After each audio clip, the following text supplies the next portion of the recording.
हम सभी बचपन से ही श्री राम द्वारा रावण का वध अर्थात बुराई पर अच्छाई की जीत के बारे में सुनते आ रहे हैं। जब जब रावण का नाम आता है तब तब हमें सिर्फ बुराई, छल, कपट आदि अवगुण ही दिखाई देते हैं।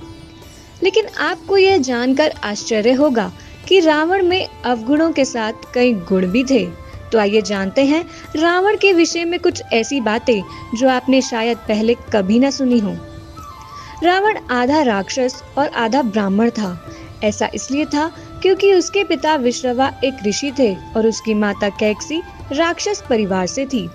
क्या आप जानते हैं कि रावण को यह नाम भगवान शिव से मिला था?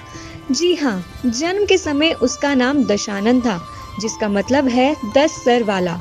एक बार जब रावण अहंकार में कैलाश पर्वत को अपनी जगह से हटाने का प्रयास कर रहा था, तब भगवान शिव ने अपना पैर कैलाश पर रख दिया, जिस वजह से रावण के दोनों हाथ कुचल गए और लहूलुहान अवस्था में रावण जोर जोर से चिल्लाने लगा।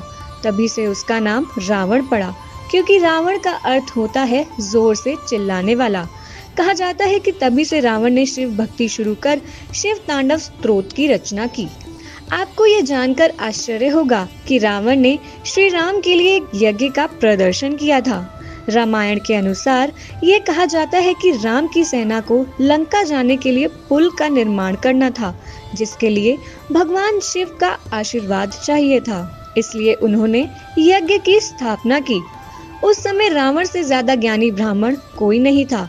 श्री राम द्वारा न्योता देने पर भगवान शिव का परम भक्त होने के कारण रावण ने यज्ञ का प्रदर्शन किया और साथ ही उन्हें अपना आशीर्वाद भी दिया।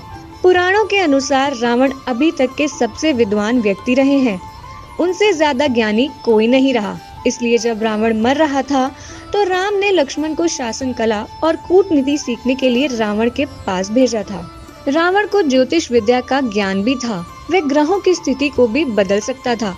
अपने बेटे मेघनाद के जन्म के दौरान रावण ने सभी ग्रहों को अपने बेटे के 11वें घर में रहने का निर्देश दिया था, परंतु शनि ने ऐसा करने से इनकार कर दिया। इस बात से क्रोधित होकर रावण ने शनि को बंदी बना लिया था। रावण का पुष्पक विमान सोने का बना था। कहते हैं उस विमान का आकार बदल जाता था। वह रावण के सोचने की स्पीड से चलता था। आज भी पूरे भारत में कई जगह रावण को लेकर अलग ही मान्यता है। लोग रावण की पूजा अर्चना भी करते थे। अभी भी कई स्थानों पर रामलीला तो मनाई जाती है, पर 10वें दिन उसका पुतला दहन नहीं किया जाता। लोग तो यह भी मानते हैं कि रावण के पुतले की लकड़ी घर में रखने से भूत पिशाच दूर होते हैं। ऐसा माना जाता है रावण को संगीत में गहरी रुचि थी और वह वीणा वादक भी था। लेकिन कहते हैं ना, विनाश काले विपरीत बुद्धि। मनुष्य चाहे कितना भी विद्वान और महान क्यों ना हो, अगर उसे सच झूठ, सही गलत और न्याय अन्याय का अंतर ना पता हो तो उसका अंत निश्चित है।